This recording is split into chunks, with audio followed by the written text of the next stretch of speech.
ng'oyagala emirembe mu nnyumba y'Omuwarabu, wuliriza akatambi kano. Naye akatambi kano kaabo bokka abakooye okuyisibwamu amaaso, abakooye bakama baabwe okubatulugunya, abakooye bakama baabwe okubateekako olukungulu, abakooye bakama baabwe okubamalirako obusungu, obutabaagala, obbayisa obubi, obbawanda olulusu, teekako nammwe abayina olutwe. Oyinza okuba nga olutwe walujja kuva waka.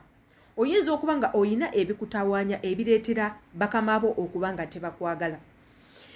Akatambi kano wonooba okawuliriza okusalawo kugenda kubeera ggwe, either obikola oba tobikola. Nkimanyi bangi nnyo mugenda vayo mugambe eryo ddogo. Mugezaako kuloga, muli mu kuloga bakama bammwe. Lwaki mubaloga? Lwaki mukola shiriki? Ebyo tebikkirizibwa. Nze ndi mwana wa Katonda, ndi mwana wa gundi. Of course yes, teri akigaana.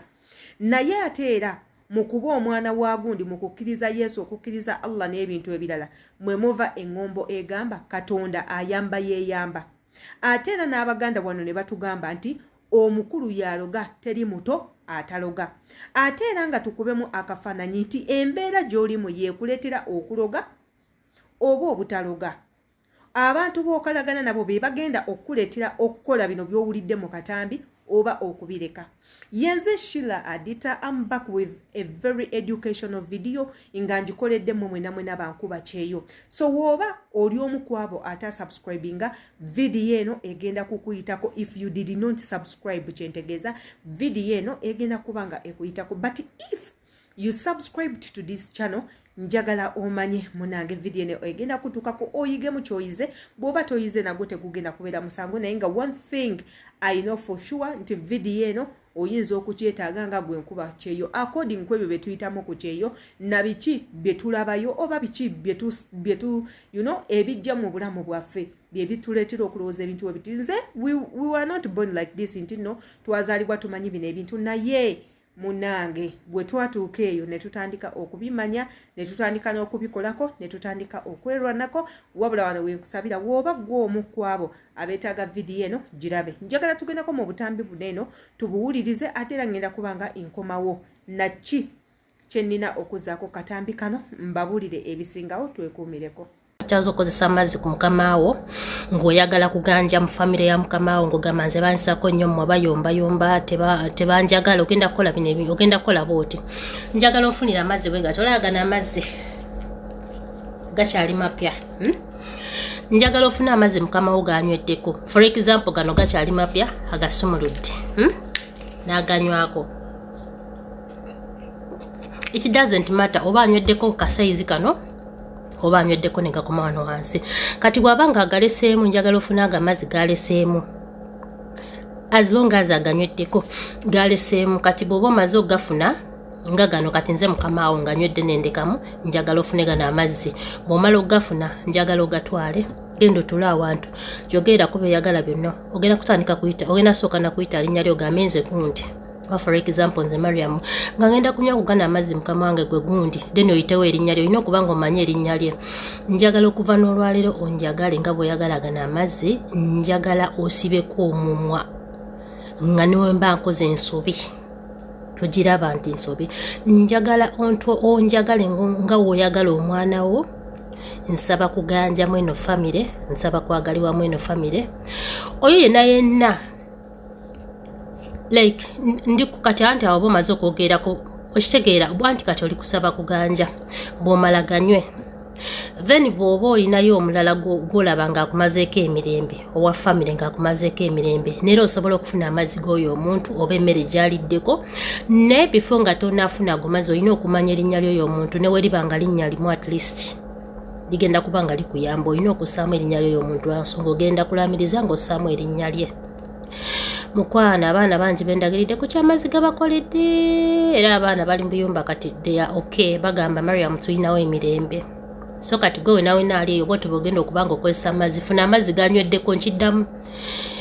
For example gabadde mapya n'aganywako, ne bwaba ng'aleseemu sayizi eno gatwale. Bw'omala ogatwala genda mu free time yo, tuula w'otuula, yita erinnya lyo, omala okuyita erinnya lyo then okowole erirye erinnya lyo olina okuba nga olimanyi then byoyagala byonna byonna oyogere okugana amazzi then oganywe. Simanyi oba ontegedde oba tontegedde, simanyi byebyo mukwano. Mwana muwala gwe mulabye mu katambi ako muna Uganda enkuba kyeyonga mmwe ateeranga ffe. Ye yavuddeyo n'abagamba bannange amazzi malungi nnyo gasobola okukola ebintu, water can do wonders. Era nga amazzi osobola okugatuma ne gakola ekyo ky'oyagala. Jjukira water has its pure energy and natural energy. Mulimu a spiritual power mu mazzi. Nga bwe nzize nga imbagamba everything on earth or everything on earth or on earth, it has a natural spirit. Buli kintu kyonna ky'olaba on earth, it has a natural spirit. Nga mwe mukiyita nti buli kintu kyonna kyonna ekiri ku nsi kiyina amaanyi gaakyo agali nakyo, that the power that was given from God. Okitegeera buli kintu kyonna including you as a person, you have that inner energy that is in you, or the inner energy that God put into you. The only thing is you don't know how and when to see or to use that energy. Nayenga everything on the earth, it has natural spirit or natural energy. Bogenda kumazi, it has energy. Bogenda kubibira, there is energy. Bogenda munyanja, there is energy. Bogenda kuchintu chonna, everything you see on the earth, it has an energy. Lwansonga tebabitosomesa mu ssomero, we don't know, but those things do exist. Bwogenda ku nsozi, there is energy. That's why bwogenda mu nsi ez'enjawulo osanga abachina abagamba nti nno waliyo amaanyi g'ensozi, amaanyi g'ebibira, amaanyi g'ennyanja, amaanyi agali mu bintu ebyenjawulo. Era bw'olabako ku firimu zaabwe ojja kulaba ebintu ebyenjawulo ate era nga bo babikkiririzamu, because those things do exist. Naffe mu Africa we have those things, era nga waliwo ababikkiririzamu bosanga nga basabira ku nsozi nga bo bagamba nti ensozi ezo zirimu ebintu ebyenjawulo, era ng'osangayo abali ku mazzi nga bagamba amazzi ganeeno galina ebintu ebyenjawulo. So that is it. Amazzi, water has energy. Naye energy eyo ogikozesezza otya okugijjamu oba ekintu ky'oyagala. What you have to do is that katugendeko mu katambi akalala akamwana muwala omulala akakasa amaanyi g'amazzi gano, era nga ye agamba tegakoma ku ekyo kyokka, wabula amazzi galina ekyenjawulo. It can either be bad or good. Akatugendeko mu katambi kono omuwala nako tukawe obudde ate era tukomewo tubeere nga tufundikira vidiyo eno.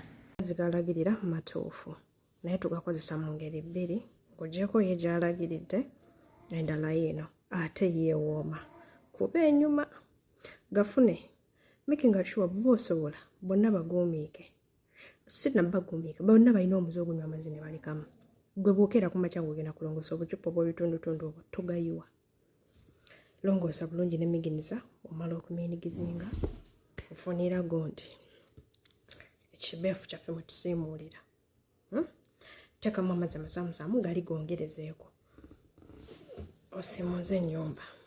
Emimwa gyabwe gyennyini bagenda kuba bagirinnyako. Tobaako nakyoyogera, bweteekamu buteesa osirike. Tolaamiriza, tokola ki, wabula gabale buli ge banywedengako toyiwa amazzi ge banywedeko. Buli ge banywako gasiimuuze ennyumba, osirike wecce. Ojja kudda onneebaze. Mukwano, mutulaba kugejjera mu biyumba mwebuuza ekitugezza kyekyo. Lwakuba munnaye wano bw'ovaayo n'okola vidiyo nti biki nga bagamba mulogo biki naye si bulogo, akwebeereramu. Okitegeera?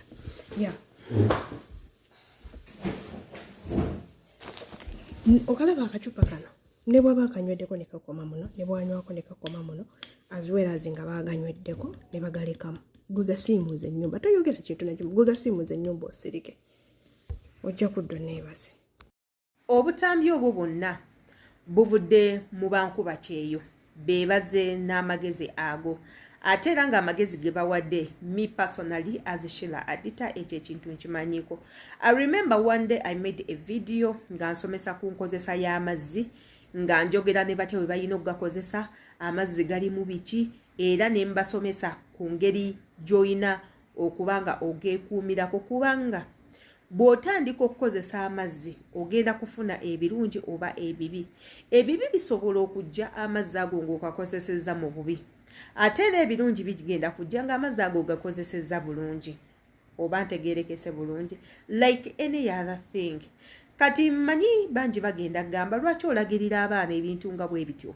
Ebintu bwe bityo byakweraguza n'ebintu ebirala. Oyinza obiyita okuba nti byakweraguza olw'ensonga tobimanyi, naye bw'onooba obitegedde tojja kuyita kweraguza. Ate era mu nsi muno buli kintu kyakweraguza, n'eddagala ly'omira eriva mu ddwaliro tomanyi ngeri gye balikolamu. Era buli kintu kyonna kyonna kya busawo obw'ekinnansi, naye ekyenjawulo nti yo green tomanyi ngeri gye bakikolamu. So bwe mubanga mujajinga abantu tuulako wansi olowooze. Tuulako wansi olowooze ogamba mu judging this person okuba nti yeeraguza, naye ate nze eddagala ly'emmira bannaazanga ekyogero biki bye baakuteerangamu. Maama wo okukeera ku makya okukuza olubuto lwotuuka okuzaala yanywanga biki era yakolanga biki. Ebyo byonna byakweraguza ate era bigendera ku nnono na byabuwangwa. So kyekyo kye tubagamba nti w'otunuulira abantu abagoberera ebintu by'obuwangwa bali far better than us abagoberera ebintu bye tugamba nti bya mu mwoyo. Ate nga n'eby'omu mwoyo tetugezaako kugamba nti okugoberera omwoyo kibi, naye okugoberera omwoyo, that's a spirit, a holy spirit or a spirit. Ogoberera bintu bya mu mwoyo kyotamanyi nti oba mwoyo mubi gwogoberera oba omwoyo mulungi. So byonna byakwesabira, but all in all God first. Bw'ogezaako nga tonnabagezaako kintu kyonna, start with God. Yogera ne Katonda omugambe, Mukama Katonda, I'm facing this and this, please heal me and guide me through this and this. Oh God, I feel pain, I have this and this, please be there for me. Okulaba nti obulumi buno bwempitamu munnange bunvaako oba bugenda lubeerera. So bw'onooyogera ne Katonda kijja kuyamba, because there are a lot of people abagamba nze sirina kintu kye nali nsabye Katonda n'atakimpa. Those people are there ate nga bituufu nti nno asobola okusaba buli kimu Katonda n'akimwa, and there are us abalwawo okufuna yadde nga tusabye. Era omuntu ayinza okungamba oba osaba bubi. Wali abantu abalina engombo, maybe osaba bubi tosaba bulungi.